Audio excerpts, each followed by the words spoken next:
السلام علیکم ورحمۃ اللہ۔ ترجمہ تفسیر القرآن الکریم، سبق نمبر 985، سورۃ الروم، آیت نمبر 20 تا 22، پارہ نمبر 21۔ اعوذ باللہ من الشیطان الرجیم۔ وَمِنْ آيَاتِهِ أَنْ خَلَقَكُم مِّن تُرَابٍ ثُمَّ إِذَا أَنْتُمْ بَشَرٌ تَنْتَشِرُونَ وَمِنْ آيَاتِهِ أَنْ خَلَقَ لَكُم مِّنْ أَنفُسِكُمْ أَزْوَاجًا لِتَسْكُنُوا إِلَيْهَا وَجَعَلَ بَيْنَكُم مَّوَدَّةً وَرَحْمَةً إِنَّ فِي ذَلِكَ لَآيَاتٍ لِقَوْمٍ يَتَفَكَّرُونَ وَمِنْ آيَاتِهِ خَلْقُ السَّمَاوَاتِ وَالْأَرْضِ وَاخْتِلَافُ أَلْسِنَتِكُمْ وَأَلْوَانِكُمْ إِنَّ فِي ذَلِكَ لَآيَاتٍ لِلْعَالَمِينَ ان فی ذلک لآیات للعالمین۔ اور اس کی نشانیوں میں سے ہے کہ اس نے تمہیں حقیر مٹی سے پیدا کیا، پھر اچانک تم بشر ہو جو پھیل رہے ہو۔ اور اس کی نشانیوں میں سے ہے کہ اس نے تمہارے لیے تمہیں سے بیویاں پیدا کی تاکہ تم ان کی طرف آرام پاؤ، اور اس نے تمہارے درمیان دوستی اور مہربانی رکھ دی۔ بے شک اس میں ان لوگوں کے لیے یقیناً بہت سی نشانیاں ہیں جو غور کرتے ہیں۔ اور اس کی نشانیوں میں سے آسمان اور زمین کو پیدا کرنا اور تمہاری زبانوں اور تمہارے رنگوں کا الگ الگ ہونا ہے۔ بے شک اس میں جاننے والوں کے لیے یقیناً بہت سی نشانیاں ہیں۔ وَمِنْ آیَاتِهِ، اور اس کی نشانیوں میں سے ہے ان یہ کہ خلقکم، اس نے پیدا کیا تمہیں، من تراب مٹی سے، ثم پھر، اذا انتم تم ناگہاں، بشر انسان ہو، تنتشرون تم پھیل رہے ہو۔ ومن آیاتہ، اور اس کی نشانیوں میں سے ہے ان یہ کہ خلقہ، اس نے پیدا کی، لکم تمہارے لیے، من انفسکم تمہارے نفسوں میں سے، ازواجن بیویاں، لتسکنو تاکہ تم سکون حاصل کرو، الیہا ان کی طرف مائل ہو کر، وجعلا اور اس نے پیدا کی، بینکم تمہارے درمیان، مودتن محبت، ورحمتن اور مہربانی۔ انا بلا شبہ، فی ذالک اس میں، لآیات البتہ عظیم نشانیاں ہیں، لقوم ان لوگوں کے لیے جو یتفکرون غور و فکر کرتے ہیں۔ ومن آیاتہ، اور اس کی نشانیوں میں سے ہے خلق پیدا کرنا، السماوات آسمانوں کا، والارض اور زمین کا، واختلاف اور مختلف ہونا، السنتکم تمہاری زبانوں کا، والوانکم اور تمہارے رنگوں کا، انا بلا شبہ فی ذالک اس میں، لآیات البتہ عظیم نشانیاں ہیں، للعالمین علم والوں کے لیے۔ پیارے بھائیوں اور میری بہنوں، آج کے سبق میں سورۃ الروم کی آیات بینات اللہ پاک پروردگار نے انسان کی زندگی کا، انسان کی حیات کا، انسان کے پیدا ہونے، پیدائش کا ذکر فرمایا۔ یہ آیت اور اس سے آگے 6 آیات میں اللہ سبحانہ و تعالیٰ نے ہمارے غور و فکر کرنے کے لیے اور جاننے والوں کے لیے بہت ساری نشانیوں کو بیان فرمایا کہ ان آیات اور ان نشانیوں کے حوالے سے غور و فکر کرنا ہے۔ یہاں اس غور و فکر میں اللہ سبحانہ و تعالیٰ اس بات کے دلائل دیتے ہیں اور یہ بات سمجھانا چاہتے ہیں کہ موت کے بعد پھر زندگی ہے۔ جیسے انسان کو اللہ سبحانہ و تعالیٰ نے فنا سے زندگی عطا فرمائی، اللہ رب العالمین نے انسان نہیں تھا اور انسان کا نام و نشان نہیں تھا، عدم سے اللہ نے پیدائش عطا فرمائی، اور پھر انسان فنا ہوگا، اور پھر فنا سے فنا ہو جانے سے پھر زندگی ہوگی۔ تو اس کے لیے اللہ رب العالمین نے بہت ساری مثالوں کو بیان فرمایا، اور یہ مثالیں ہیں جو حقیقتاً اپنا وجود رکھتی ہیں۔ سب سے پہلی بات، اللہ رب الرحمن نے خود انسان کے اپنے وجود کو، انسان کی اپنی تخلیق اور انسان کے اپنے پیدا ہونے کی مثال دی۔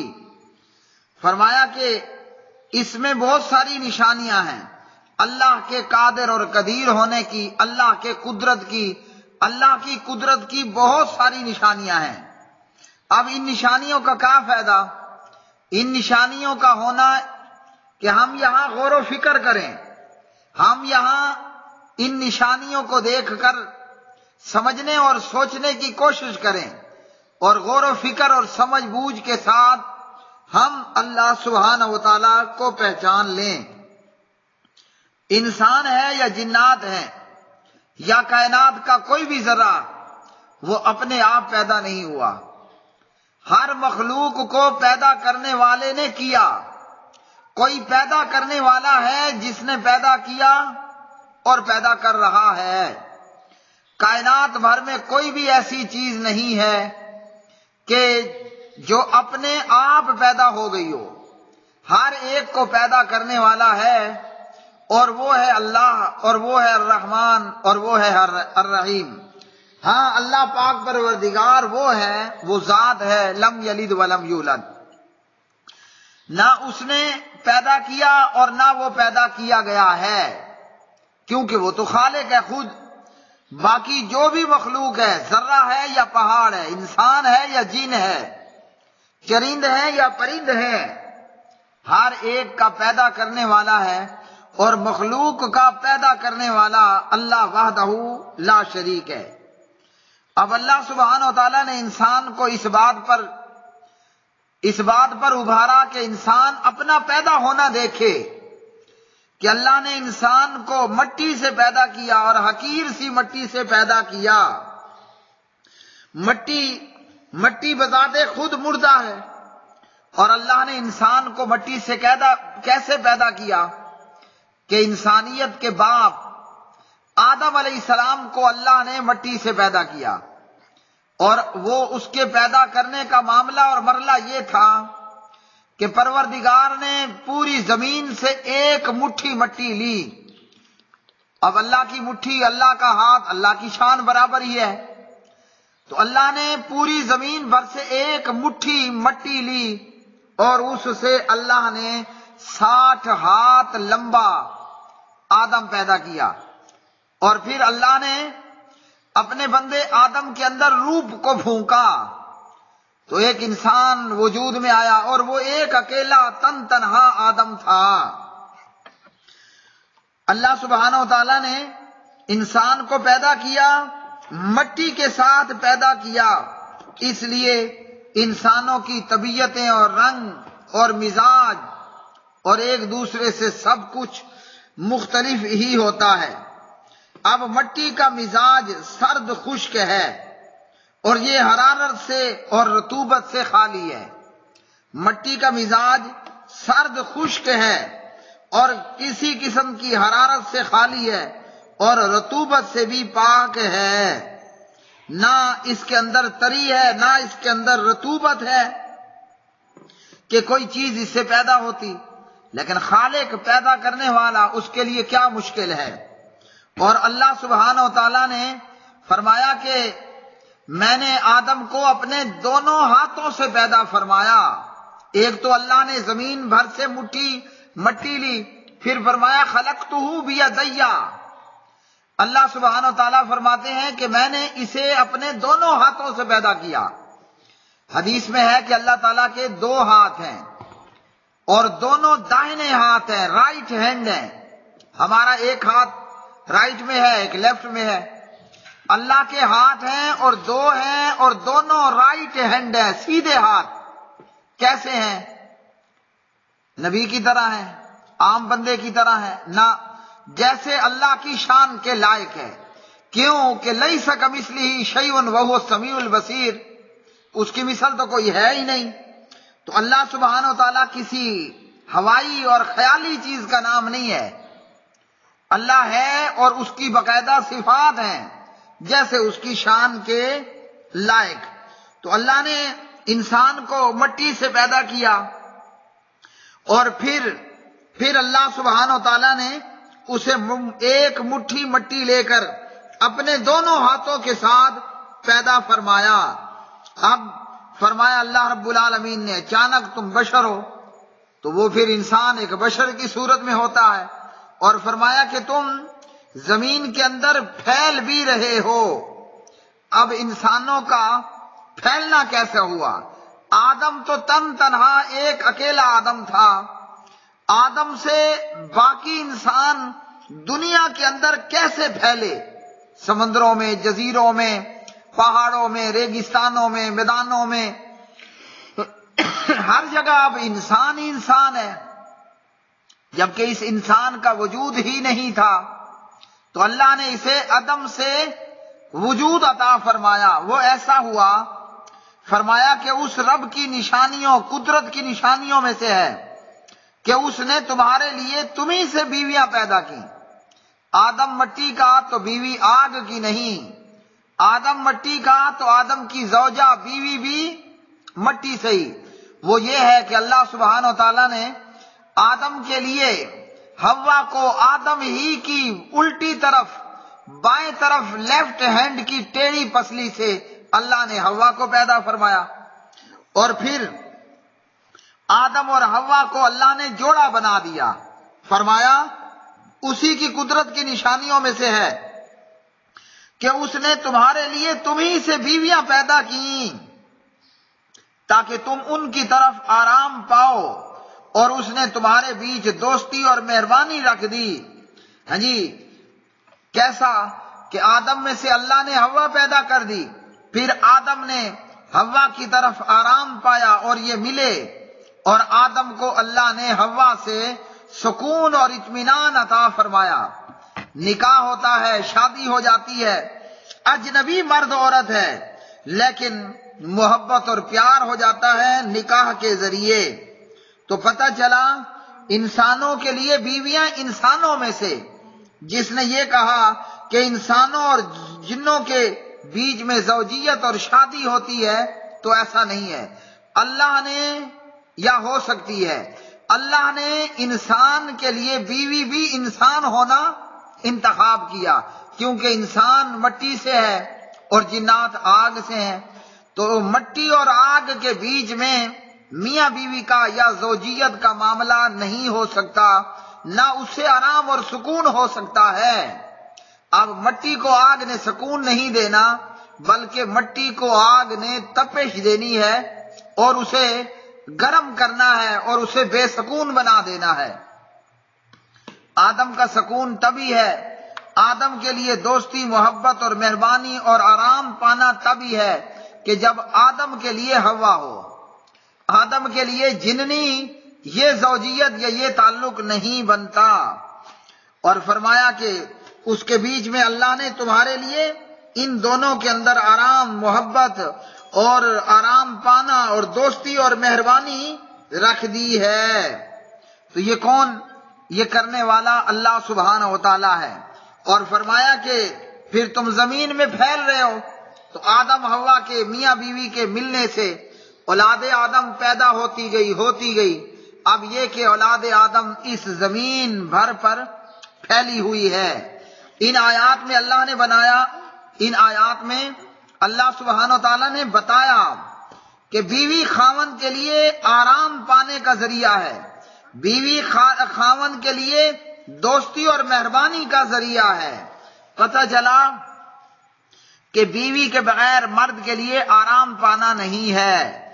تو وہ لوگ جنہوں نے رہبانیت اختیار کی، بیویوں کو چھوڑ کر جنگلوں میں نکل گئے، وہ لوگ جنہوں نے تصوف اور صوفیت اختیار کی کہ شادی اور بیویوں سے الگ تھلگ ہو گئے، یہ فطرت کے خلاف ہے، اور فطرت کے خلاف کوئی بھی شخص کامیاب نہیں ہوتا، ناکام اور نامراد ہوتا ہے۔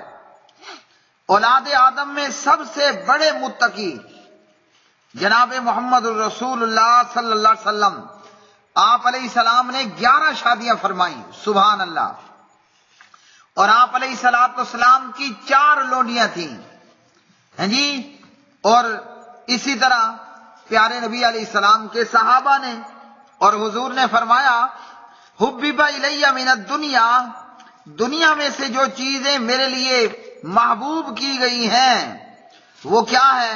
فرمایا وہ ہے عورتیں یعنی بیویاں، اور وہ ہے خوشبو، یہ چیزیں محبوب بنا دی گئی ہیں، اور فرمایا وجعل قرۃ عینی فی الصلاۃ، اور میری آنکھوں کی ٹھنڈک وہ نماز میں بنائی گئی ہے۔ تو پیارے نبی علیہ السلام کو بیویاں بڑی محبوب تھیں اور آپ کو خوشبو بھی بڑی محبوب تھی۔ آپ نے 11 شادیاں فرمائیں اور 4 لونڈیاں پائیں، اور آپ سے پہلے پیغمبروں کی بیویاں وہ 11 سے بھی زیادہ 100 کے قریب پیغمبروں کی بیویاں رہیں یا اس سے بھی زیادہ۔ تو بیوی آرام پانے کا ایک ذریعہ ہے، سکون حاصل کرنے کا اللہ نے ایک ذریعہ بنایا، اور جو رہبانیت اختیار کرے، جو صوفیت اختیار کرے، وہ کامیاب نہیں ہوگا، وہ ناکام اور نامراد ہوگا۔ کیوں؟ کہ وہ فطرت کے خلاف جا رہا ہے، اور عورت سے سکون تبھی حاصل ہو سکتا ہے جب مرد عورت کے بیچ میں ان کا تعلق بذریعہ نکاح ہو، ہاں جی، اور اگر اس کے علاوہ کوئی اور ذریعہ ہو حرام کاری پر مبنی تو وہ سکون نہیں ہے، وہ بے سکونی اور بربادی کا ہی ذریعہ ہے۔ نبی پاک علیہ الصلوۃ والسلام نے فرمایا کہ ہم نے 2 محبت کرنے والوں کے لیے نکاح جیسی چیز نہیں دیکھی، یعنی حقیقی محبت کا مرد عورت میں حقیقی محبت کا ذریعہ کیا ہے؟ وہ نکاح ہے، اور نکاح نہ کرنا یہ بے سکونی ہے، نکاح کے علاوہ سکون حاصل کرنے کی کوشش کرنا یہ بھی بے سکونی اور یہ بھی بربادی ہی بربادی ہے، اور یہ ہلاکت ہی ہلاکت ہے۔ فرمایا غور و فکر کرنے والوں کے لیے اس میں بہت ساری نشانیاں ہیں۔ تو یہ کہہ کر اللہ نے فرمایا دیکھو غور و فکر کرو، مٹی سے اللہ نے پتلا بنایا، پتلے میں روح ڈالی اور انسان بن گیا، ہاں جی، تو وہ رب ایک بے جان اور مردہ مٹی سے انسان پیدا کر سکتا ہے، تو ایک پیدا ہو چکے انسان کی موت کے بعد اللہ اسے زندہ نہیں کر سکتا؟ کیا خیال ہے؟ تو پروردگار کے لیے پہلے مشکل نہیں تو دوسری مرتبہ کیوں مشکل ہوگا؟ اور فرمایا اس کی قدرت کی نشانیوں میں سے آسمان اور زمین کا پیدا کرنا۔ جب اللہ نے اتنے بڑے بڑے 7 آسمان پیدا کر دیے اور اللہ نے اتنی بڑی بڑی موٹی موٹی 7 زمینیں پیدا کر دیں، ہاں جی، تو اس پروردگار کے لیے مشکل ہے کہ 60 گز کا انسان ہو یا پھر 6 فٹ کا انسان، کیا وہ پروردگار اس کے مرنے کے بعد اس کو دوبارہ پیدا نہیں کر سکتا؟ کتنا پاگل اور احمق ہے وہ جو موت کے بعد پھر قیامت کے دن زندہ ہونا نہیں مانتا۔ جب پروردگار نے اتنے بڑے بڑے آسمان اور زمین بنا ڈالے تو اے انسان تیرا پیدا کرنا کیا ہے؟ اور فرمایا اس کی قدرت کی نشانیوں میں سے ہے تمہاری زبانوں اور تمہارے رنگوں کا، ہاں جی، تمہاری لینگویج اور تمہارے کلر کا مختلف ہونا۔